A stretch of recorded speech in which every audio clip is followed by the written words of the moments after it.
शासन प्रशासन की इज्जत करते हैं, इसलिए डिस्क्लेमर दे रहे हैं। निवेदन करना चाहूंगा कोई चैनल न बदलें। इस शो के सभी पात्र और घटनाएं काल्पनिक बिल्कुल नहीं है। अगर किसी वस्तु, व्यक्ति या घटना से कोई संबंध निकलता है तो याद रखना चाचा विधायक हैं हमारे। इस शो को देखकर सिर्फ मुस्कुराइए, क्योंकि हमारा उद्देश्य किसी के भावनाओं को ठेस पहुंचाना नहीं है। लेकिन फिर भी किसी के भावनाओं को ठेस पहुंचती है तो आओ कभी हवेली पे। और हाँ, हमारा चैनल माय म्यूजिक क्लब को सब्सक्राइब और शेयर करना ना भूलें।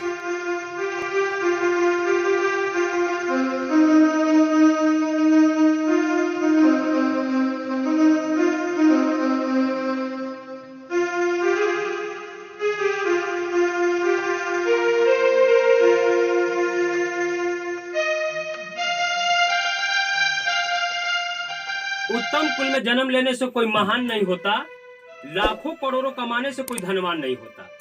उत्तम कुल में जन्म लेने से कोई महान नहीं होता, लाखों करोड़ों कमाने से कोई धनवान नहीं होता। आज समाज को जरूरत है सेवा, संयम और संस्कारों की। केवल कॉलेजों की डिग्री और डिप्लोमा लेने से कोई विद्वान नहीं होता। केवल कॉलेजों की डिग्री और डिप्लोमा लेने से कोई विद्वान नहीं होता। नमस्कार, हम एंकर अविनाश संबर आप सबों के बीच में एक सरकारी विद्यालय के ऊपर हास्य व्यंग की पंक्तियां लेकर के उपस्थित हूं। उसे सुनिए। एक बार की बात है, एक सरकारी विद्यालय में एक इंस्पेक्टर निरीक्षण के लिए आता है और किसी बच्चे को खड़ा करा करके पूछ लेता है कि आप बताइए कि शिव जी का धनुष किसने तोड़ा है। साहब गौर कीजिएगा, बच्चा फटाफट खड़ा होकर बोलता है, माई कसम हम न तोड़ ले साहब। फिर उस बात पे टीचर को बुलाया गया और पूछा गया कि बच्चे को क्या शिक्षा दिए हैं आप। जब मैंने इसे पूछा कि शिव जी का धनुष किसने तोड़ा है तो बोल रहा है कि माई कसम हम नहीं तोड़े हैं। तो वो टीचर क्या बोल रहे हैं, सर ये ठीक बोल रहा है कि कल ना ही रहे पढ़े रमेशवा तोड़ ले हुए। तो ऐसी ऐसी बात है। आइए हास्य व्यंग के रूप में उसे इस पंक्ति को सुनते हैं। कौवन कइल गई पढ़ाई केकर पड़ल शराब बा, कौवन कइल गई पढ़ाई केकर पड़ल शराब बा। अब समझ में आइल हमारा कि मास्टरों बनला में पाप बा। कि टाइम से स्कूले जाई, कि टाइम से स्कूले जाई करके खूब पढ़ाई, लड़का लड़की कुछ करो करी मत कड़ाई। कि टाइम से स्कूले जाई करके खूब पढ़ाई, लड़का लड़की कुछ करो करी मत कड़ाई। मारे के तो नाम मत लिही, मारे के तो नाम मत लिही, डटहू के अधिकार नहीं खे। आ गलती माने खातिर रोकर माइयो बाप तैयार नहीं खे। ओरहन लेके कहाँ जाई, ओरहन लेके कहाँ जाई, लइका से नांगा बाप बा। आज अब समझ में आइल हमारा कि मास्टरों बनला में पाप बा।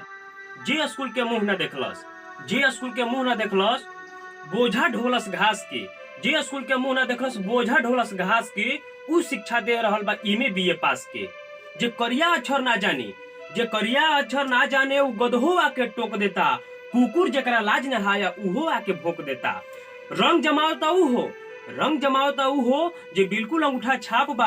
अब समझ में आइल हमारा कि मास्टरों बनला में पाप बा।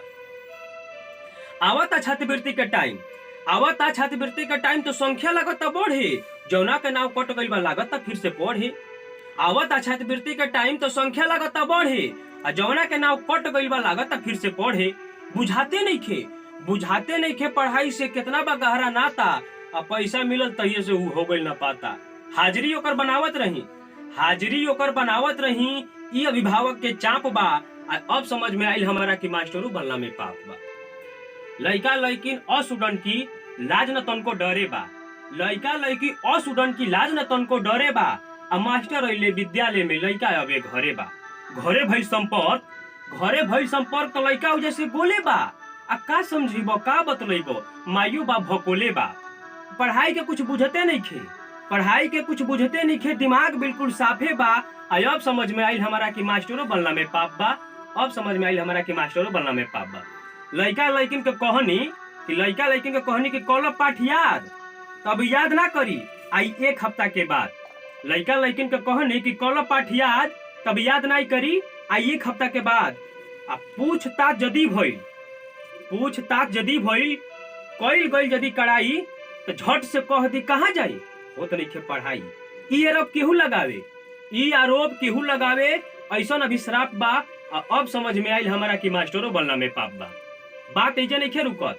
मध्यांतर भोजन में, मध्यांतर भोजन में लइकन के होता खूब भलाई, आ पिलुआ वाला सड़ल चाउर होता खूब सप्लाई। मध्यांतर भोजन में होता खूब भलाई, पिलुआ वाला सड़ल चाउर होता खूब सप्लाई, ओहू में बा खींचा खींची, ओहू में बा खींचा खींची, लूट मचल बा आउर, 50 किलो के बोरी में बा 35 किलो चाउर, 15 किलो पहले ही गायब, 15 किलो पहले ही गायब। ई सरकारी नाप बा। अब समझ में आइल हमारा कि मास्टरों बनना में पाप बा। अब समझ में आइल हमारा कि मास्टरों बनना में पाप बा। जय हिंद, जय भारत।